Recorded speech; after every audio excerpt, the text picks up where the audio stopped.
and welcome along to another Witchy book review. Today I am going to be reviewing The Holy Wild, a heathen Bible for the Untamed Woman by Danielle Dulsky. This book was very kindly sent to me by the publisher New World Library in exchange for this review. And I am totally late to the party with this book and with this review. It has been out now for about 4 years, and Danielle actually has a new book coming out soon called The Holy Wild Grimoire, which looks amazing and is obviously a follow-on to this one. Having mentioned that I was reading this book on Instagram, a lot of people have told me that they love this book so much and that it is one of their favourites. So I have been really excited to read it, so much so that it jumped to the top of my TBR pile. I do have a lot of other books to review at the moment, and books that have been on my TBR pile for a lot longer than this one, so I apologise to my books, but I just really wanted to read this one and get to this one. So let's get straight on with the review.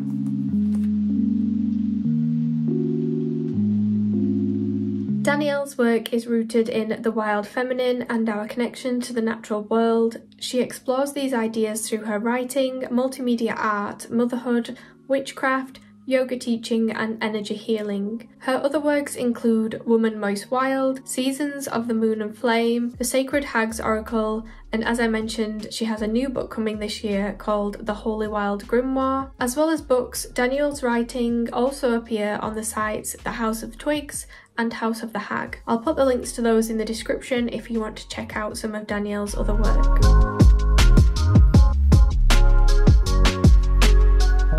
The blurb reads, "This provocative book invites you to create your own spiritual path based on often suppressed ancient principles and contemporary practices. Using the elements earth, water, fire, air, ether, rather than traditional patriarchal hierarchies, this holy book is designed to connect each individual to their universal but often denied powers." Wild woman Danielle Dulsky takes you deep as she explores and embraces sacred feminine archetypes such as the mother goddess, the crone and the maiden. Join her as she guides you to envision and explore a world that enriches and supports your spirit, body and mind, as well as our global community and the earth.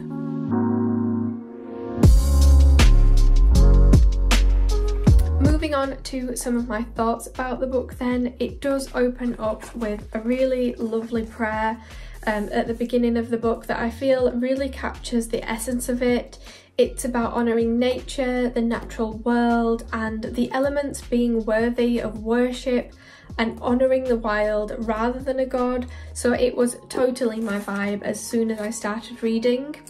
There is also a foreword in the book by Bayo Akamolafe, and he addressed the idea of the goddess being demonized in the sense that she is portrayed as passive and serene and from a pink and glittery fairyland, which is not any sort of goddess that I see myself connecting with.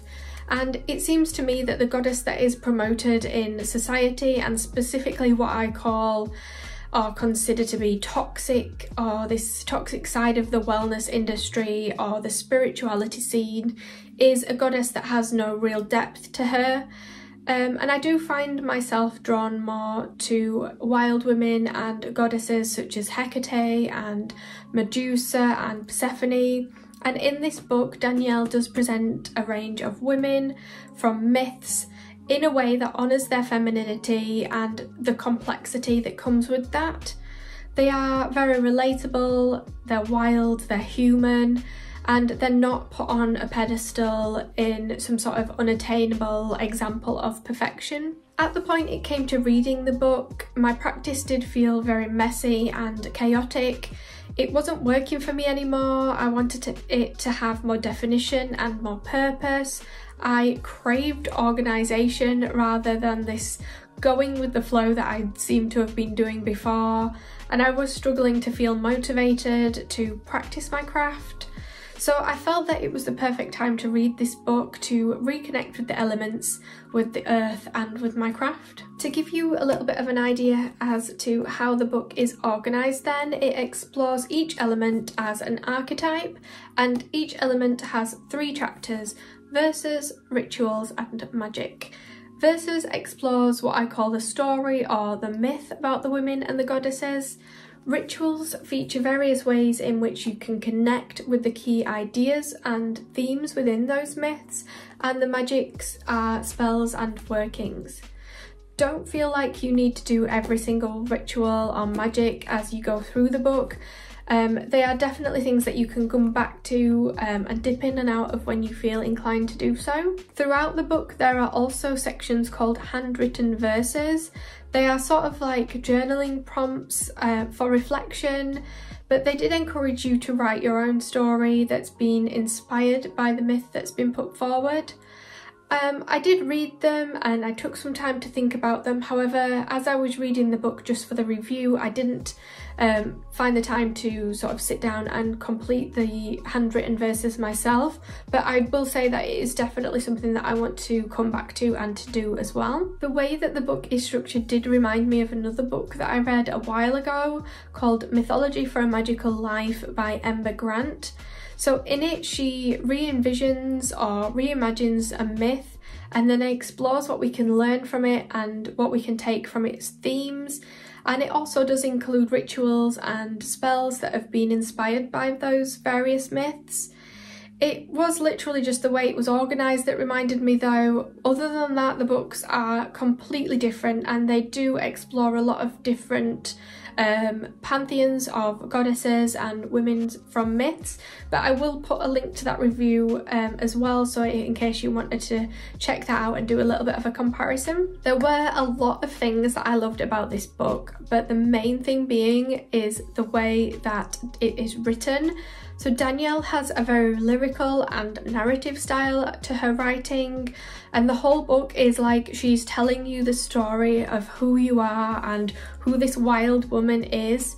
The way that she tells the stories or writes the psalms or the parables is so visual and vivid. Her writing is divine and beautiful throughout the whole book. The way that she just weaves together words is so magical, and I did find myself having to go and seek out her other works as well.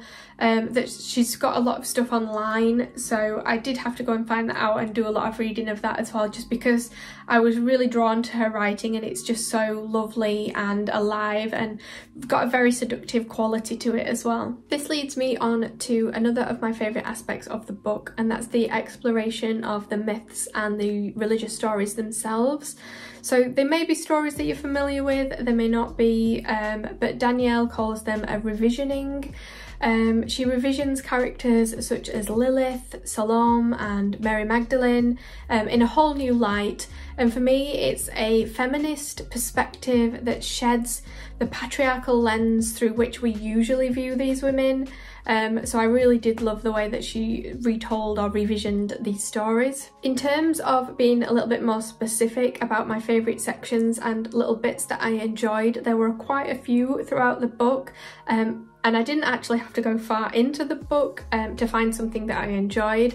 So the first section is about the earth element, and it focused on connecting with Lilith, who was believed to be the first wife of Adam, who fled the Garden of Eden and was an apparent she-demon. So obviously Danielle has revisioned this story beautifully and presented Lilith as a powerful, independent woman who makes her escape from Eden, and she links this section also to Inanna and Persephone. Persephone has always been a fascination of mine, and now Lilith is too. I felt a really great connection with these myths, which is very strange for me as well. I've mentioned before in a few videos that I've always kept references to the Bible or other sort of religions and things out of my practice, but this just seems like something different. I mean, I do explore various myths from the Greeks and the Romans. Why not the Bible as well? There's just something about these characters that are explored in the book. Lilith, Salome, Mary Magdalene, they were the outsiders, but are but they are the most human and ultimately the most interesting characters to me as well. It was also the themes of Lilith's story that stood out to me as well. This idea that what was once blissful and offered comfort no longer serving you. And for me, I immediately thought of my craft and where I was. So as I mentioned at the beginning, I felt like I'd outgrown what my craft was, that it needed to change because I've changed.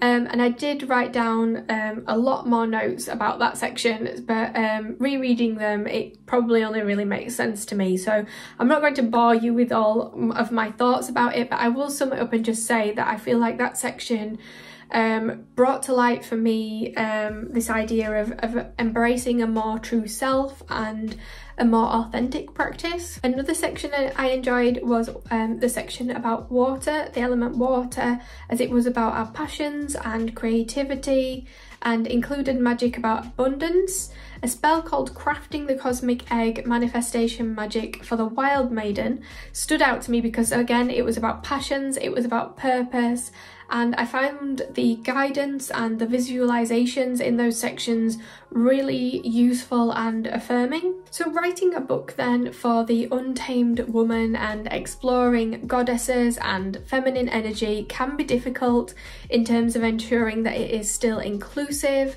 So from reading the book, I believe Danielle is very inclusive in her writing. However, I am a hetero white woman, so you know, I don't feel like I'm the best person to judge. So I'm just going to share a few things that I think worked well, and then you can be your own judge of that. She uses, as most people do, capitalized designated pronouns of she and her to refer to the goddesses.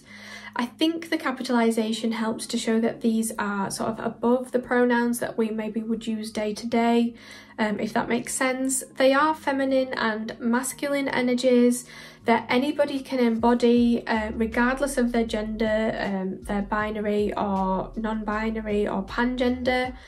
Furthermore, Danielle mentions some figures from other pantheons or religions and myths that fit with the narrative or ideas that she's exploring, yet she does not rewrite their stories or presume to tell those stories.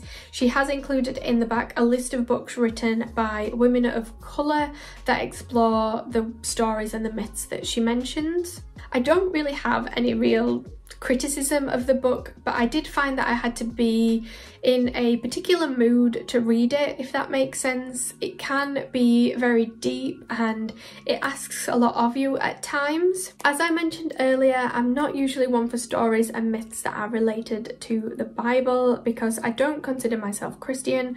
However, these are not the stories from my childhood and my time in Church of England school. These were very much feminist retellings, and I connected with these women and these myths a lot more than I thought I would, and a lot more than I thought I would be capable of.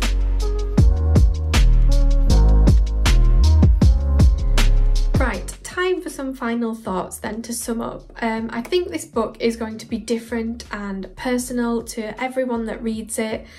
It will mean different things to different people.